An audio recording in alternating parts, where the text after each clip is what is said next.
আমি মরে গেলে কাউরি স্মরণে আমি কি আসিব আর? আমাকে ভাবিয়া অশ্রু ঝরাবে এমন বেদনা বুকে আছে কার?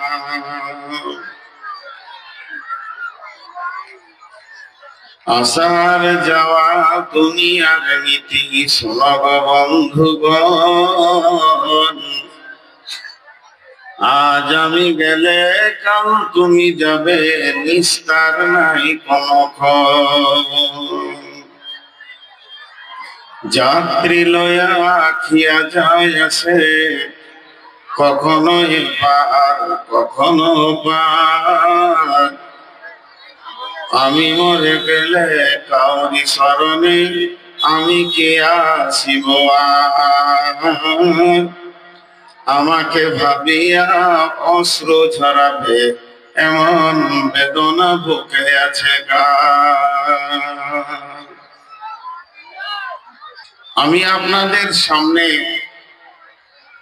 সূরা আল ইমরান থেকে দুটি আয়াত তেলাওয়াত করেছি, আর অতি অল্প সময়ে এই দুটি আয়াতকে বলে আমি শেষ করব বলে নিয়ত করেছি। যদি আমার মাবুদ আমাকে তৌফিক দেন তো। আমার তৌফিক ইল্লা বিল্লাহি আলাইহি তাওয়াক্কালতু ওয়া ইলাইহি উনীব।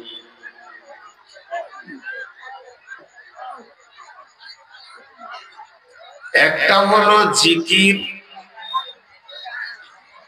আর একটা হলো ফিকির। একটা হলো আরকান আর একটা হলো আজকার। আমি আপনাদের সামনে খুব গুরুত্বপূর্ণ কথা বলছি, একটু ধৈর্য ধরবেন তো আপনারা এর আসল গুরুত্বটা বুঝতে পারবেন। অনেক অনেক অনেক দামি কথা আপনাদের সামনে আজকে বলছি, আপনারা আমার দিকে একটু অ্যাটেনশন হন, এই দিকে তাকান। জিকির শব্দের অর্থ হলো স্মরণ, আর ফিকির শব্দের অর্থ হলো গবেষণা। আল্লাহ তাবারাক ওয়া তাআলা দুটি জিনিসকে একটা আয়াতে দিয়েছেন। জিকির মানে স্মরণ আর ফিকির মানে গবেষণা। যে কোটি লোক বসে আছেন আপনাদের হাতগুলো ধরে বলছি 10টা মিনিট আমাকে টাইম দেন, তারপরে আমি কি বলছি আপনারা নিজেরা উঠবেন না আমি আশা করছি। জিকির মানে স্মরণ, ফিকির মানে গবেষণা। এই দুইটা শব্দকে যদি দাঁড়ির পাল্লাতে রাখা যায়, তারাজুর দুইটা পাল্লাতে, তো জিকিরের পাল্লা উপরে উঠে যাবে, ফিকিরের পাল্লা নিচে নেমে যাবে। ফিকিরের এত দাম, গবেষণার এত দাম। একটা লোক যদি 6-7 ঘন্টা ধরে বসে কন্টিনিউ কালাম পাকের তেলাওয়াত করে, গোটা কালাম পাকটা শেষ করে দেয়, ও যে নেকিটা পাবে, আর একটা লোক গোটা কালাম পাক করলো না, শুধু একটা আয়াতকে নিয়ে গবেষণা করতে থাকলো, যেটাতে আল্লাহ কি বলছে, তার ভিতরে কি আছে, কোন কথা লুকানো আছে, এখানে হেদায়েত কি আছে, এখানে আপনার আমার লাভ কি আছে। এই লোকটা খালি সারাটা রাত একটা আয়াতকে নিয়ে গবেষণা করলো। এই যে লোকটা গবেষণা করলো, এর কিছুক্ষণ যে সময়টা দিয়েছে, যে লাভটা আল্লাহর কাছে পাবে, আর যে লোকটা সুবহানাল্লাহ আলহামদুলিল্লাহ করে সারা রাত কাটিয়ে দিল, ও 60 থেকে 70 বছর যদি নফল ইবাদত করে এর তুলনায় হবে না। এবার ওজনটা বুঝালেন। এর কিছুক্ষণ ওর 60 থেকে 70 বছর ব্রেনটাকে লাগিয়ে দেবে। ওই জিকির করে ওই সমান হবে না। এর জন্যই তো বলা হয়েছে যে আলেমের ঘুম আর জাহেলের ইবাদত বরাবর, এগুলো বুঝার আছে। তা আল্লাহ কি বলছেন? বিসমিল্লাহির রহমানির রহিম। ইন্না ফী খালকিস সামাওয়াতি ওয়াল আরদি ওয়াখতিলাফিল লাইলি ওয়ান নাহারি লাআয়াতিন লিউলিল আলবাব الذين يذكرون الله قياما وقعودا وعلى جنوبهم ويتفكرون في خلق السماوات والأرض ربنا ما خلقت هذا باطلا سبحانك فقنا عذاب النار।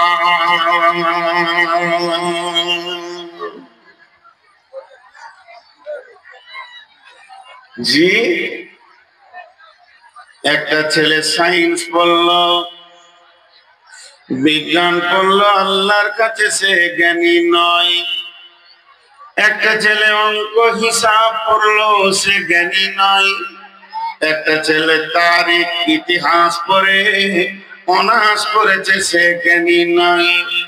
আল্লাহ বলছে আমার কাছে জ্ঞানী ওই ব্যক্তিটা বেশি চালাক, ওই ব্যক্তিটা আমার কাছে জ্ঞানী। আমি আল্লাহ ওকে জ্ঞানী বলবো। পৃথিবীর মানুষ যদি ওকে পাগল বলে, আমি আল্লাহ জ্ঞানী বলবো। সেই লোকটিকে যে আসমানের ব্যাপারে চিন্তা করবে, আসমান নিয়ে গবেষণা করবে এবং জমিনটাকে বানিয়েছে গবেষণা করবে, এবং রাত আর দিন এটা যে পরিবর্তন হচ্ছে প্রতিদিন, টাইম একই আছে। কিষানগঞ্জ থেকে বলেন, পূর্ণিয়া থেকে বলেন, কাটিহার থেকে বলেন, প্রতিদিন যে ট্রেনগুলো চলে একই টাইমে চলতে পারে না। এতগুলো চাকরিওয়ালা বসে আছে, এতগুলো কম্পিউটার বসে আছে, তারপরও 2 ঘন্টা 1 ঘন্টা লেট চলে। আমার রব বলছে দেখ, যেদিন থেকে আমি সূর্যকে বানিয়েছি ও উঠছে আর ডুবছে, ওই প্রত্যেক মাসের ওই চাঁদের মাসের একটা তারিখে তুই বেছে নে। মহররম মাসের 25 তারিখ যে টাইমে উঠে আর ডুবে, প্রতি মহররম মাসের 25 তারিখে ওই টাইমে উঠবে আর ডুববে। এটা আমি আল্লাহ বানিয়েছি। হে বিবেকবান, তোমাদের কি আল্লাহকে পাওয়ার মতো বিবেকটা খুলছে না? এটা চালাচ্ছে কে? দিনটা বানাচ্ছে কে? রাতটা বানাচ্ছে কে? আসমান বানালো কে? জমিন বানালো কে? যদি এই ফিকিরটা তুমি করো, তাহলে তোমার বিবেকে চেতনাটা আর দরজা খুলে যাবে। তোমার ব্রেন আর ঘুমিয়ে পাগলা হয়ে থাকবে না, তুমি সজাগ হয়ে দুনিয়াটা দেখবে।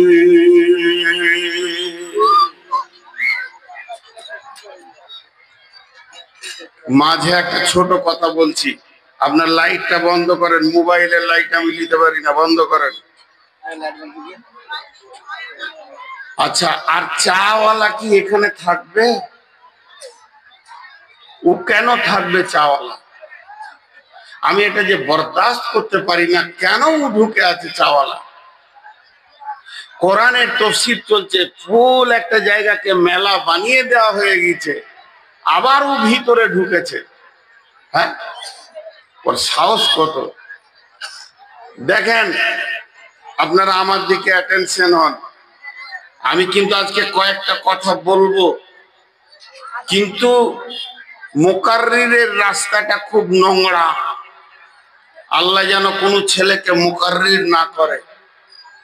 এদের প্রতি কারো দরদ ব্যথা নাই। হাজার যদি কমিটির পায়ে ধরা হয় তাও মানবে না। আজকে আমার সুগার মেপেছি 450, হাই প্রেশার, হসপিটালে ভর্তি হওয়ার কথা। খালি বললাম যে প্রোগ্রামটা সেরে আসি, পা দুটো আগুনের মতো জ্বলছে। বললাম আমাকে একটু আগে দেন, না সেই রাতেই দিব। এত রাত জাগা আমার জন্য হারাম করে দিয়েছে ডাক্তার। তো দেখি আগামীতে বাকি জালসাগুলো সব বাতিল করে দিয়ে দেশে চলে যাব, বাড়িতে চলে যাব। আল্লাহ রুজির ব্যবস্থা করবে ইনশাআল্লাহ। তো আমি আপনাদের সামনে যে 2-10 মিনিট আছি, দুটি কথা বলে যাচ্ছি ঠিকই, যে আল্লাহ কি বলছেন, আল্লাযীনা ইয়াযকুরুনাল্লাহা কিয়ামান ওয়া কুউদান ওয়া আলা জুনুবিহিম ওয়া ইয়াতাফাক্কারুনা ফী খালকিস সামাওয়াতি ওয়াল আরদি রব্বানা মা খালাকতা হাযা বাতিলান সুবহানাকা ফাকিনা আযাবান নার। এই চাওয়ালা, তুই যাবি, তুই যাবি? वॉलंटियर हजरात चाय वाले को नाम लिखे, ওকে বল, पहले ही मना कर दिया था। এই ওর কেতলিটা নিয়ে এসো তো, কেতলিটা আমার কাছে আনো। এই কেতলি এখানে আনো। ওকে বলছে তো আর গা ভিড়ছে না। ये साइड वाले को सुनने नहीं दे रहा है। यहाँ पे भाई आप भी चले जाओ, भाई आप भी चले जाओ। আরে ওখানে ওই কেতলি এখানে নিয়ে এসো। শালা লজ্জা নাই, ওকে বলছি তারপরে উঠে না একটার পর একটা। আর আপনারা ওর চা খাচ্ছেন কেন? যদি আপনি আল্লাহকে ভালোবাসেন আর রসুলকে ভালোবাসেন, তো ওর চায়ে মুখে দেন, চা খেন না। पेंडाल पेंडाल में कौन लग रहा है?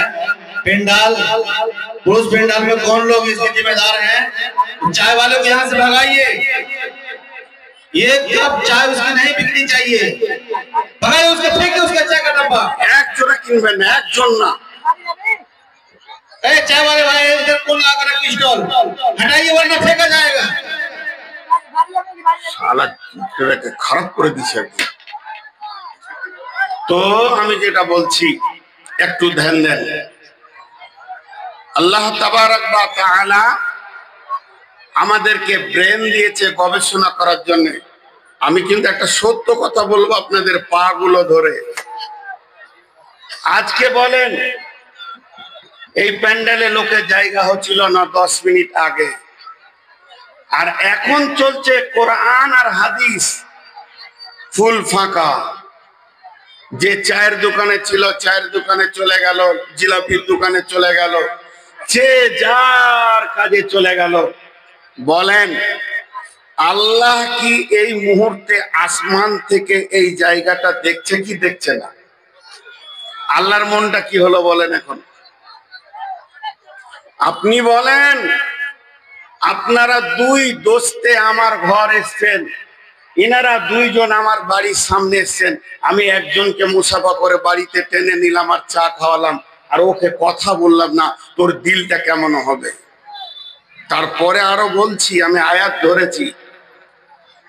আল্লাহ তাবারাক ওয়া তাআলা বলছেন, ওয়া ইয়াতাফাক্কারুনা ফী খালকিস সামাওয়াতি ওয়াল আরদি। তারা বলবে, তারা ফিকির করবে, তারা গবেষণা করবে, তাদের দিলের ভিতরে অনুশোচনা আসবে, যেটা আমি কি করলাম। যার ভিতরে অনুশোচনা নাই, যার ভিতরে গবেষণা নাই, যার দিলের ভিতরে আল্লাহর চেতনাটা নাই, ওই লোকটা সারা জীবনেও রাস্তা পাবে না, আর পরিবর্তন হবে না।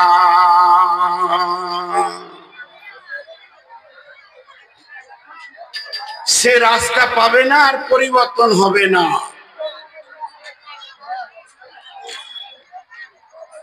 একটা ঘটনা আপনাদেরকে শোনাই।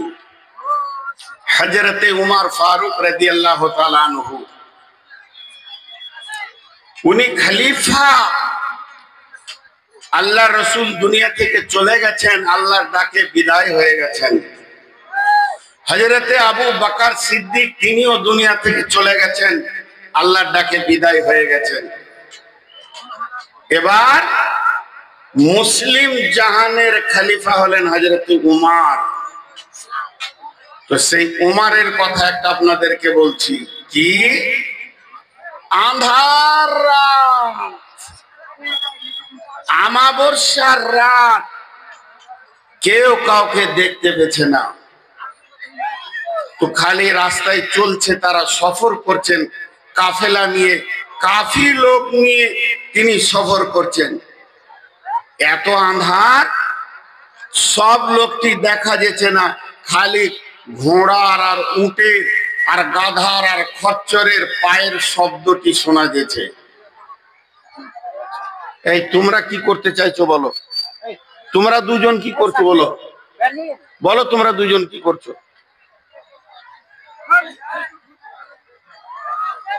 এক লাইনে বক্তব্য রাখা বড় কঠিন, আমি এগুলো বিশ্বাস একদম ছুড়ে ফেলে দেবো।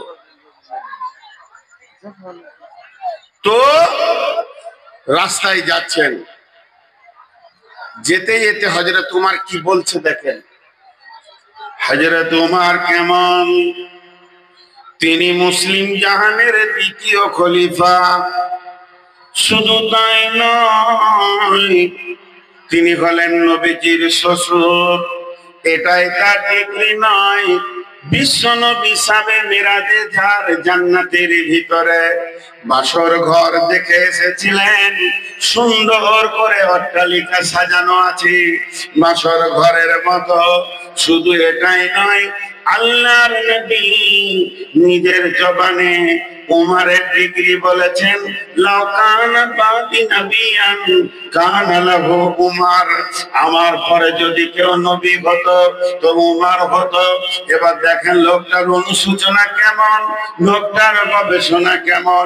ওই আঁধার রাত্রিতে সফর করতে করতে করতে করতে গভীর রাত্রিতে বলে ফেললেন, হে আমার কাফেলার লোক, ও আমার সফরের সাথী, তোমরা যারা আমার সঙ্গে সফরে চলছো, শোনো, তোমাদের মধ্যে কি কেউ এমন একজন জ্ঞানী ব্যক্তি আছো, এমন একজন আছো কি আমাকে কোরআনের একটা আয়াত শোনাও, যে আয়াতটা শুনলে আমি আল্লাহর ভয়ে কাঁদব। কে শুনতে চাইছে? উমর। আমাকে কেউ একটা আয়াত শোনাতে পারবে কোরআন থেকে? আর ওইটাতে আমার আল্লাহর ভয় দিলে চলে আসবে, আমি কাঁদবো। পেছন দিক থেকে আওয়াজ আসছে। কি আওয়াজ আসছে? বিসমিল্লাহির রহমানির রহিম। ফামান ইয়ামাল মিসকালা যাররাতিন খায়রান ইয়ারা ওয়া মান ইয়ামাল মিসকালা যাররাতিন শাররান ইয়ারা। ওই আয়াতের ভিতরে যেন বলছেন উমরকে, উমর রে, তোমার সামনে একটা মওকা আসছে, তোমার সামনে একটা দিন আসছে, তোমার সামনে এমন একটা সময় তত্তর করে এগিয়ে চলে আসছে, যে সময়টার ব্যাপারে তুমি জানো কি? সেদিন সকলের নেকি আর গুনাহ কে গোপনে করেছে, লুকিয়ে করেছে, কেউ জানে না, মনে করে করেছে। ক্ষুদ্র থেকে ক্ষুদ্র, ছোট থেকে ছোট গুনাহ এবং নেকিকে প্রকাশ করে দেওয়া হবে, খুলে দেওয়া হবে, আর ঢেকে রাখা যাবে না। হযরত উমর বাচ্চা ছেলে যেমন ডুকরে কাঁদতে লাগে, কাঁদতে লাগলো। কাঁদছে মুখে হাত দিয়ে, মাগো সব প্রকাশ হয়ে যাবে। কাঁদছে আর একটা কথা বলছে। কি বলছে? কে আছো আমার কান্নাটা বন্ধ করে দিবে? কেউ আছো আমার কান্নাটাকে বন্ধ করো, আমাকে চুপ করাও, আমাকে শান্তি দাও। সেটা কোরআন থেকে দিতে হবে, নাইলে আমি চুপ হব না। আবার আওয়াজ আসছে, বিসমিল্লাহির রহমানির রহিম। লা তাকনাতু মির রাহমাতিল্লাহ। উমর রে, আমার আল্লাহর গজব যত বড়, তার থেকে আমার আল্লাহর দয়া আরো বড়। সারা পৃথিবীর সমস্ত মানুষ, সারা পৃথিবীর সমস্ত ইনসান যদি একসঙ্গে গুনাহ করতে লেগে যায়, আর গুনাহ করতে করতে যদি আসমানটা ভরে দেন, কিন্তু আমার রব একবার রহমতের নজরে দেখলে সকলকে মাফ করে দিবেন। হযরত ওমর সান্ত্বনা পেল। আমি এখান থেকে আপনাদেরকে কি বোঝাতে চাইলাম? আমি আপনাদেরকে কাহিনী শোনাইনি, আমি রামায়ণ শোনাইনি, আমি মহাভারত শোনাইনি, আমি শুনিয়েছি আল্লাহর কালাম পাকের কথা। আর এটা শোনালাম আমি হাদিসের ঘটনা। কিন্তু এখান থেকে কি লাভ পাওয়া গেল? এখান থেকে আপনার আমার জিন্দেগির লাভটা কি হলো? তার মানে আমি বলতে চাইছি, ওই রকম দামি লোক যদি অনুশোচনা করে, দিলের ভিতরে যদি ফিকির করে, আল্লাহর ভয়কে নিয়ে আসে, আপনি আমি ওই রকম যদি ফিকির করি, তাহলে নিশ্চয়ই আমাদের জন্য আল্লাহর কাছে পৌঁছানোর রাস্তা রয়েছে।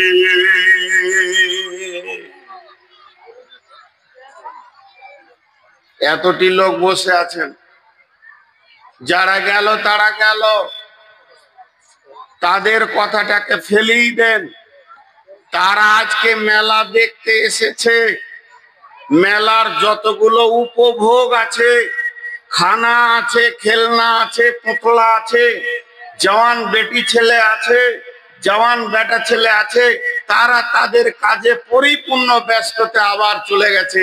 আবার যদি কোনো গাহানেওয়ালা, কোনো এমএলএ, কোনো এমপি, কোনো নাচনেওয়ালি চলে আসে, তো সেকেন্ডের মধ্যে দোকান ছেড়ে তারা আসবে।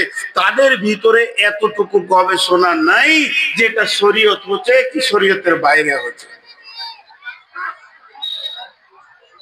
এখানে যে উনি এসেছেন এমপি, এটা আমি বিরোধিতা করছি না, কারণ ওটা এমপি, আমার দেশের মন্ত্রী, আপনার এলাকার এমপি, ওকে সম্মান দিতে হবে, এটা রসুলের হাদিস আছে। তোমরা তোমাদের আমির যে হবে তাকে ইজ্জত দাও, সে যে কোনো জাতি হোক না কেন, ঠিকই আছে, আমরা তাকে সম্মান জানাবো, এটা খারাপ নয়। তাকে স্বাগতম দিব, এটা খারাপ নয়। তাকে খোশ আমদের দিব, এটা খারাপ নয়। ওই লোকটা যদি আমাদের মতো ইসলামের পরিবেশে, ইসলামের স্টেজে এসে জানটা শান্তি নিয়ে ফিরে যেতে পায়, তাহলে জানতে হবে যে ইসলাম ভালো, এটা বুঝাতে পারলাম ওকে, এটা লাভ আছে। ও বলবে, ওর দিল বলবে যে মুসলিমদের ভিতরে গিয়ে জানে শান্তি পেয়েছি, এটাতে আমি খুশি হলাম। উনিও যে কথাগুলো বললেন, দামি বললেন, ভালো খারাপ মিলিয়ে বলেছেন, খুব সুন্দর কথা গোছিয়ে বলেছেন। তবে বলেন, হাততালিটা কি জায়েজ? হাততালি দেওয়া বিলকুল হারাম আছে। দেখবেন আলেমদেরকে জিজ্ঞেস করবেন, আর সায়েন্সের মতে যদি কেউ হাতে হাতে মারে, তার ব্রেনের দোষ হবে। সায়েন্স বলেছে, গবেষকরা বলেছে। কারণ আপনারা ম্যাজিক দেখেছেন কোনোদিন? ম্যাজিক, ম্যাজিক, আরে জাদু করে ম্যাজিক দেখেননি? এটা কোন ধরনের রান্না? স্টেজে তুলে দেবেন না, সাইডে যাবেন। ম্যাজিক দেখেছেন? আমার দিকে খেয়াল করেন, ম্যাজিক দেখেছেন? হ্যাঁ। তো ম্যাজিকশিয়ান যখন কিছু দেখাবে তো বলবে জোরসে হাততালি লাগাও জি, বলে না? হাততালি দিলে কি হবে? ওর ব্রেনটা নাচবে, ও যে ধরে ফেলবে আমাকে, আমি যে চালটা করছি এটা আর ধরতে পারবে না। এটা বিজ্ঞান বলছে। বন্ধুরা আমার, আল্লাহ তাবারক ওয়া তাআলা বলছেন, এবার শোনো, প্রকৃত জ্ঞানীকে প্রকৃত ইমানদারকে তুমি বুঝবে কেমন করে, তুমি জানবে কেমন করে? তোমাকে খেয়াল করতে হবে, তোমাকে ঠিক নজর লাগিয়ে থাকতে হবে। শেখ সাদি আলাইহি রাহমা বলছেন, যখন কোনো গাছ জন্ম নেয় তার একটা ডাল 2টা হয়, 2টা ডাল 20টা হয়, 20টা হতে 100টা 1000টা, সমস্ত ডালগুলোর মাথা ওপরে থাকে। কিন্তু যে ডালে ফল ধরে যায় ওই ডালটা নিচে চলে আসে, ওর মাথা আর উপরে থাকবে না। আল্লাহ তাআলা বলছেন, প্রকৃত জ্ঞানী যে হবে, আমাকে যে পেয়ে যাবে, আমার রাসূলকে যে পেয়ে যাবে, যার গবেষণাতে আল্লাহ এবং রাসূলের মহব্বত এসে যাবে, ওই লোকটার মাথা এমন করে নিচে নেমে যাবে, ও সব সময় আল্লাহর কাছে কাঁদবে আর বলবে, রব্বানা মা খালাকতা হাযা বাতিলান সুবহানাকা ফাকিনা আযাবান নার। হে আমার প্রভু, তুমি যা সৃষ্টি করেছো কোনটা বাতিল নয়, সবগুলি কাজে লেগেছে। তুমি আমাকে বাঁচাও, তোমার আযাব থেকে বাঁচাও এবং কঠিন দিন থেকে তুমি বাঁচাও। জাহান্নাম থেকে সে বাঁচতে চাইবে। चालाके जी, इस जमाना के लोग झूठ को हुनर समझते हैं और सच को आइब समझते हैं। কেউ যদি সত্য কথা বলে ওকে বলবে মাথা মোটা, তোকে হুঁশ নাই। আর যদি সকাল সন্ধ্যা কেউ ঝুঠা কথা বলে, সমাজকে খালি ফাঁকি মারে, তো বলবো চালাক কত রে, চালাক বলবে। হালাকে সাহাবা রাদিয়াল্লাহু মাজমাইনেরা সাচ কথা বলেছেন। জি মা বোনেরা আমার, যত ঝুঠা বলবে সমাজ ওকে দাম দিয়ে দেবে। কিন্তু বন্ধু, প্রকৃত চালাককে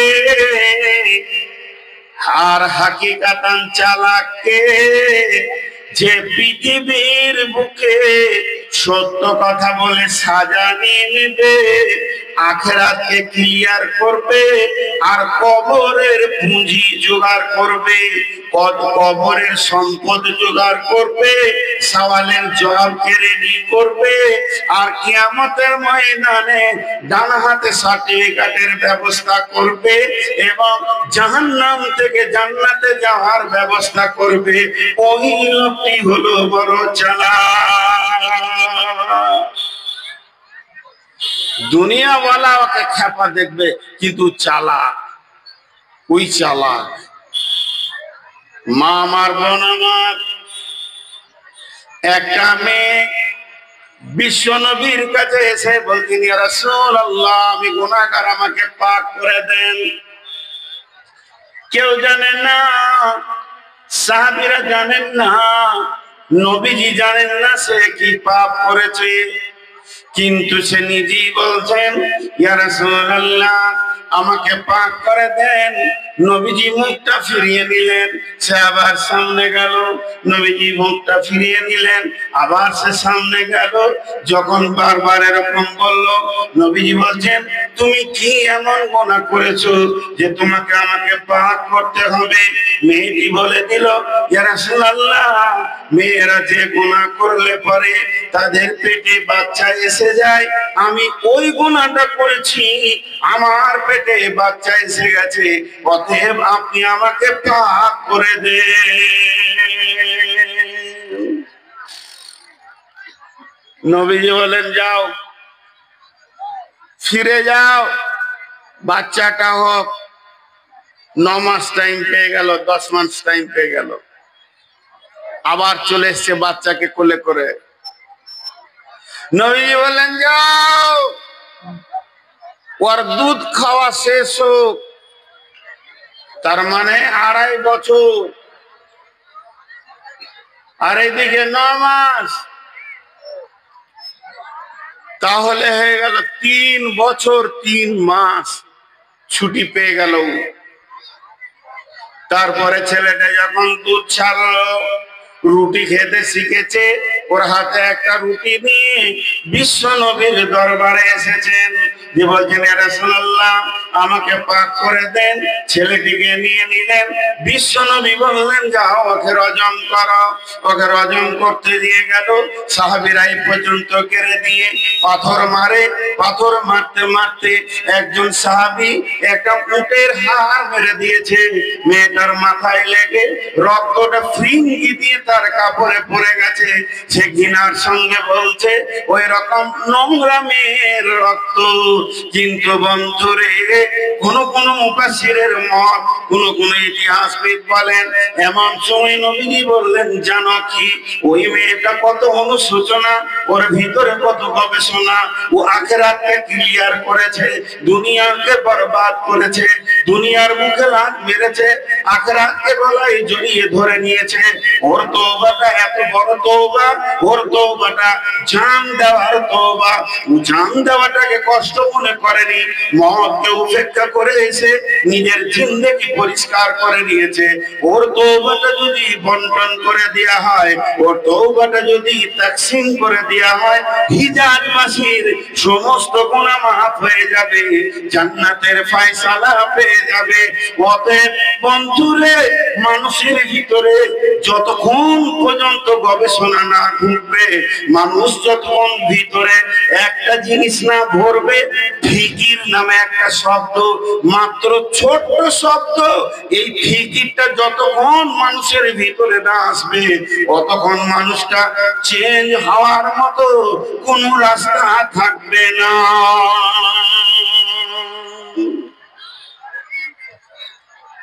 চেঞ্জ হওয়ার মতো কোনো রাস্তা থাকবে না।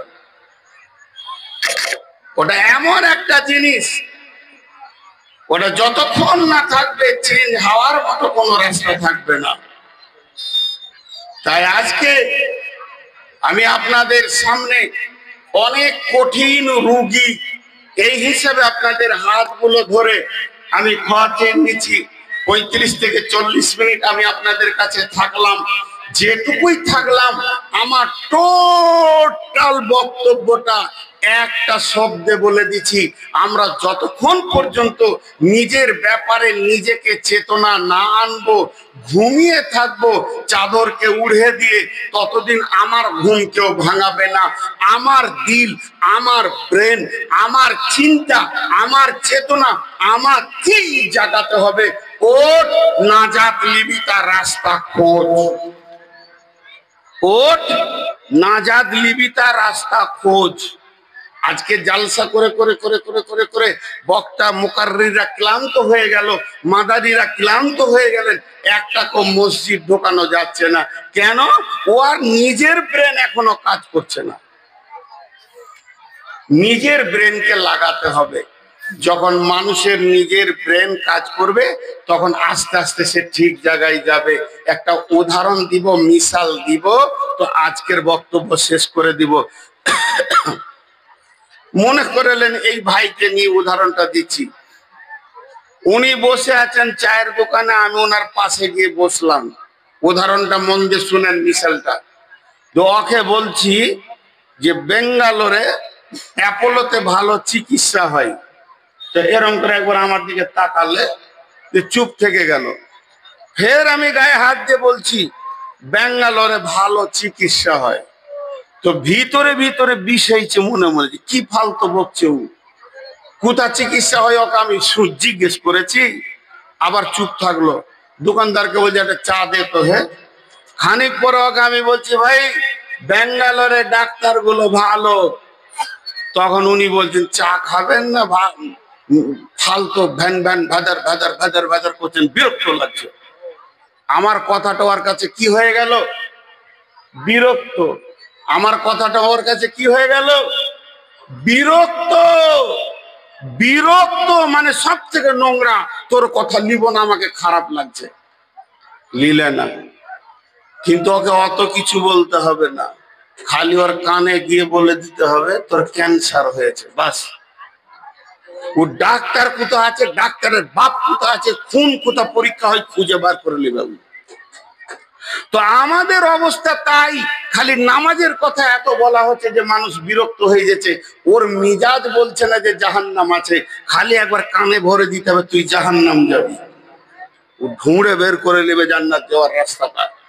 আজকে টোটাল বক্তব্য আমার স্নেহ ভাজন ছোট ভাইয়ের মতো দুইজন বাম দিকে বসে আছেন, এদেরকে সামনে রেখে আমি আজকে সমাপনী দিচ্ছি। আজকের আমার টোটাল বক্তব্যের উদ্দেশ্য একটাই ছিল, ভিতরে ফিকির না আনলে হেদায়েতের রাস্তা পাওয়া যাবে না। আল্লাহর কাছে এই মর্মে দোয়া করব, হে আমার মাবুদ, তুমি আমাদেরকে হেদায়েতের রাস্তাটাকে উন্মুক্ত করে দাও, উন্মুক্ত করে দাও। আজকে আমরা হাততালি দিলাম, এটা রসুল নারাজ। আজকে আল্লাহর গোলাম যে কটা আপনারা বসে আছেন, এই কটা খালি আল্লাহকে ভালোবাসেন, আল্লাহর পাগল, আল্লাহর গোলাম। বাকি কটা ভিড় করতে এসেছিল আবার চলে গেল, এর জন্য আল্লাহ নারাজ হবে।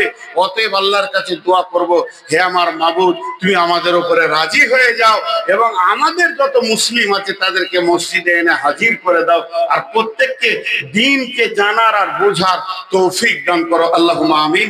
আসসালামু আলাইকুম ওয়া রাহমাতুল্লাহি ওয়া বারাকাতুহু। ওয়া আলাইকুম আসসালাম ওয়া রাহমাতুল্লাহি ওয়া বারাকাতুহু।